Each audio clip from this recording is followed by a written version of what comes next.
வணக்கம். மாலை முரசு செய்திகளை விரிவாக பார்ப்பதற்கு முன் தலைப்புச் செய்திகளை பார்க்கலாம்.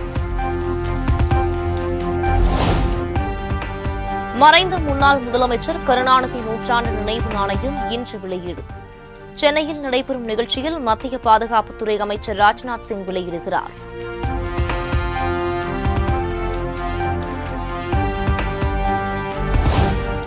காஞ்சிபுரம் மாவட்டம் வல்லம் விடகால் கிராமத்தில் 706 கோடி ரூபாய் செலவில் பெண்களுக்காக கட்டப்பட்டுள்ள பிரம்மாண்ட தங்கும் விடுதி முதலமைச்சர் மு.க.ஸ்டாலின் திறந்து வைத்தார்.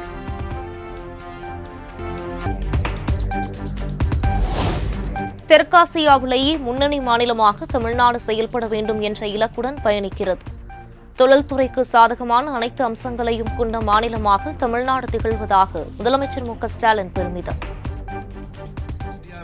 பன்முகத்தன்மையோடு தொழில்துறைக்கு சாதகமான எல்லா அம்சங்களும் ஒருங்கமைய பெற்ற மாநிலமா தமிழ்நாடு விளங்கி வருது.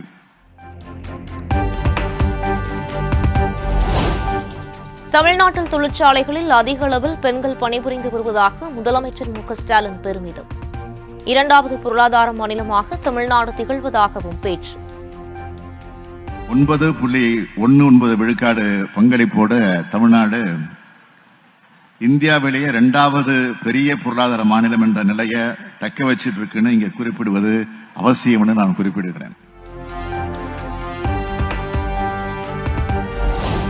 2030ஆம் ஆண்டிற்குள் $1 டிரில்லியன் பொருளாதார வளர்ச்சியை அடைவதற்கான தமிழ்நாட்டின் முயற்சியில் ஆதரவளித்த யங்லியூவுக்கு நன்றி. வெற்றிகரமான வணிக நடவடிக்கைகளுக்கான அனைத்து தேவைகளையும் பூர்த்தி செய்வதில் உறுதியாக இருப்பதாகவும் முதலமைச்சர் மு.க.ஸ்டாலின் எக்ஸ் தளத்தில் பதிவு.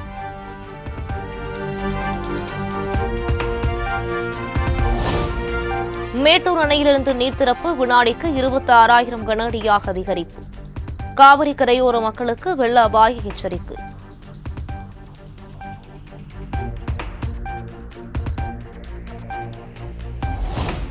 ஒகேனக்கல் காவிரி ஆற்றில் நீர்வரத்து 28,000 கன அடியிலிருந்து 17,000 கன அடியாக குறைந்தது.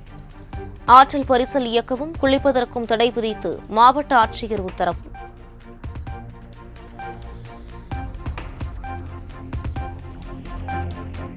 கன்னியாகுமரி, தென்காசி, நெல்லை ஆகிய 3 மாவட்டங்களில் இன்று மிக கனமழைக்கு வாய்ப்பு.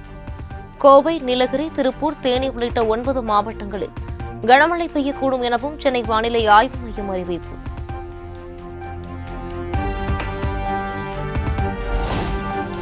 நீலகிரி, கோவை மாவட்டங்களில் நாளை மிக கனமழை பெய்யக்கூடும். திருப்பூர், தேனி, திண்டுக்கல், ஈரோடு உள்ளிட்ட 8 மாவட்டங்களில் நாளை கனமழைக்கு வாய்ப்புள்ளதாகவும் சென்னை வானிலை ஆய்வு மையம் தகவல்.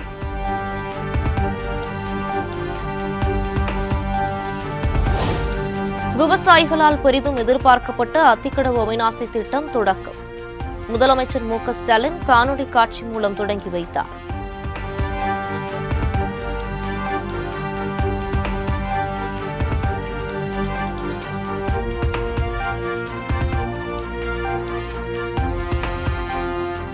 அத்திக்கடவு அவிநாசி திட்டத்தால் பயன்பெறும் கோவை, ஈரோடு, திருப்பூர் மாவட்டங்கள் 50 ஆண்டுகால கனவு நிறைவேறியுள்ளதாக விவசாயிகள் மகிழ்ச்சி.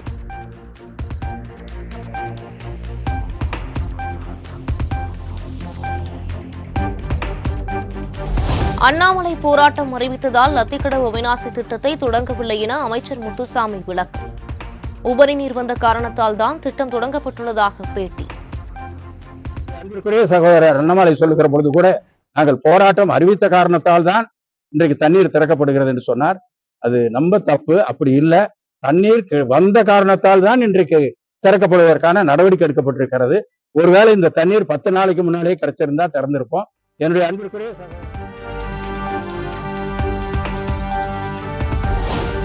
அதிமுக ஆட்சியில் அத்திக்கடவு அவிநாசி திட்டத்தில் 90 விழுக்காடு பணிகள் முடிந்திருந்தது. தொடர் அழுத்தம் காரணமாகவே தமிழ்நாடு அரசு தற்போது செயல்படுத்தியுள்ளதாக எடப்பாடி பழனிசாமி விளக்கம்.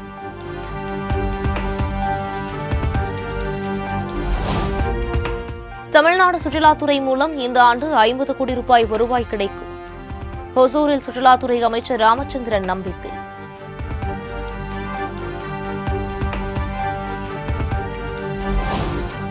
விவசாய பயன்பாட்டில் இல்லாத இலவச மின் இணைப்புகளை கணக்கெடுத்து அறிக்கை தாக்கல் செய்ய வேண்டும். விவசாய நிலங்களை விவசாயம் அல்லாத நோக்கங்களுக்கு பயன்படுத்துவதாக புகார் எழுந்திருக்கும் நிலையில் தமிழ்நாடு அரசு நடவடிக்கை.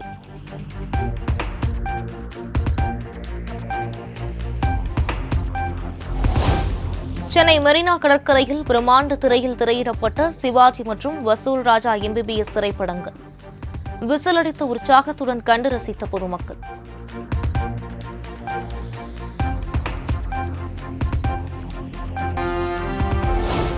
திருச்சி அருகே காய்கறி ஏற்றி வந்த லாரியிலிருந்து 50 லட்சம் ரூபாய் பணத்தை திருடிய 5 பேர் கைது. தப்பிக்க முயன்ற 3 இளைஞர்களுக்கு காலில் முறிவு ஏற்பட்டுள்ளதாக தனிப்படை காவல்துறையினர் தகவல்.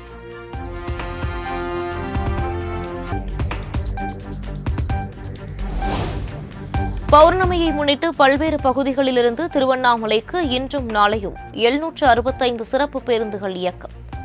பொதுமக்களின் வசதிக்காக தமிழ்நாடு அரசு போக்குவரத்து கழகம் அறிவிப்பு.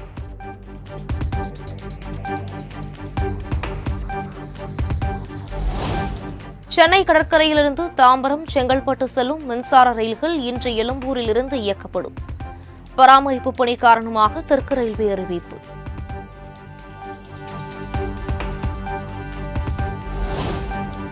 திருவண்ணாமலை மாவட்டம் வந்தவாசியில் விநாயகர் சிலைகள் தயாரிக்கும் பணிகள் தீவிரம். 1000 ரூபாய் முதல் 25,000 ரூபாய் வரை விற்பனை.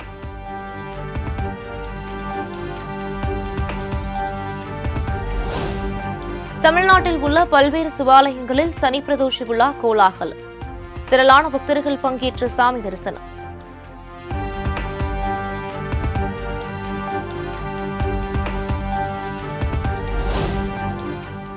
தஞ்சாவூர் மாவட்டம் பேராவூரணி அருகே 1 லட்சம் ரூபாய் மதிப்பிலான பொருட்களை தொடக்கப்பள்ளிக்கு சீர்வரிசையாக வழங்கிய கிராம மக்கள்.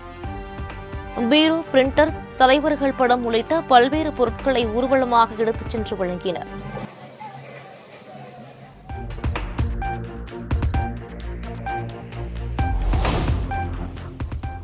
வக்பு திருத்த மசோதாவை ஆய்வு செய்ய பாஜக MP ஜெகதாம்பிகா பால் தலைமையில் அமைக்கப்பட்ட நாடாளுமன்ற கூட்டுக்குழு முதல் கூட்டம் வரும் 22ஆம் தேதி நடைபெறும் என மத்திய அரசு அறிவிப்பு.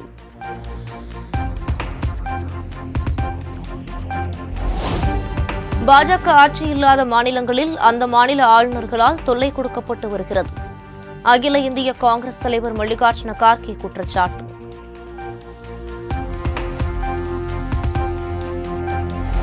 சுகாதார பணியாளர்கள் மீதான வன்முறையை தடுக்க நாடு தழுவிய சட்டம் இயற்ற வேண்டும். பிரதமர் மோடிக்கு இந்திய மருத்துவ சங்கம் கடிதம்.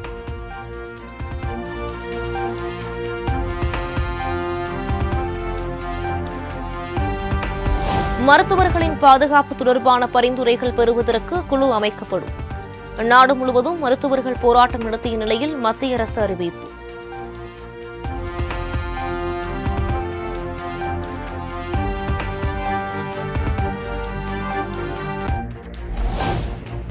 குரங்கம்மை பாதிப்பு தொடர்பாக சுகாதாரத்துறை அதிகாரிகளுடன் மத்திய அமைச்சர் JP நட்டா ஆலோசனை.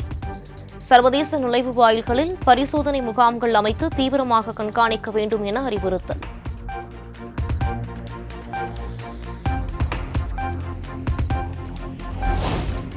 கொல்கத்தா பெண் மருத்துவர் கொலைக்கு நீதி கோரி தீவிரமடையும் போராட்டம்.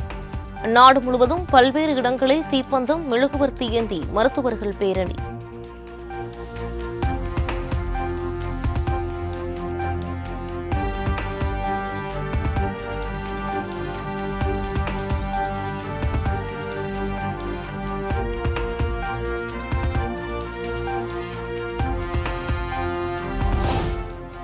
மத்திய வெளியுறவுத்துறை அமைச்சர் ஜெய்சங்கர் இன்று குவைத் பயணம். இருதரப்பு உறவுகளின் பல்வேறு அம்சங்கள் குறித்து அந்நாட்டு பிரதிநிதிகளுடன் ஆய்வு மேற்கொள்கிறார்.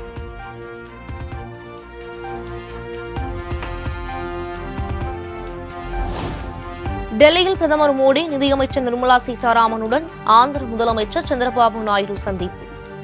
பல்வேறு திட்டங்களுக்கு தேவையான நிதியை உடனே விடுவிக்குமாறு கோரிக்கை.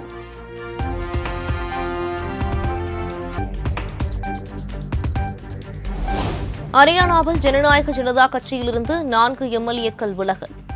சட்டமன்ற தேர்தல் நெருங்கும் நிலையில் MLA-க்கள் விலகியதால் அரசியல் வட்டாரத்தில் பரபரப்பு.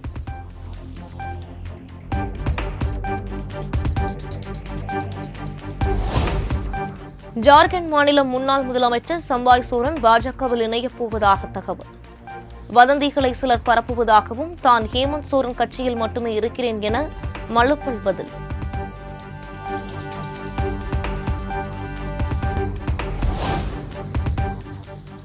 மக்களின் அன்பு 1000 தங்கப் பதக்கங்களுக்கு மேலானது. பாரிஸ் ஒலிம்பிக்கில் பதக்கம் உறுதியான நிலையில் தகுதி நீக்கம் செய்யப்பட்ட இந்திய மல்யுத்த வீராங்கனை வினேஷ் போகத் ஒருக்கம்.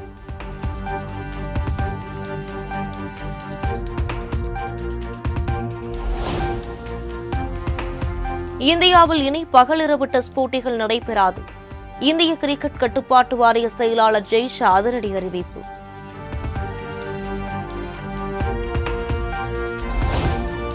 மேற்கிந்திய தீவுகள் அணிக்கு எதிரான 2வது மற்றும் கடைசி டெஸ்ட் கிரிக்கெட் போட்டி 1-0 என்ற கணக்கில் தொடரை கைப்பற்றி தென்னாப்பிரிக்க அணி அசத்தல்.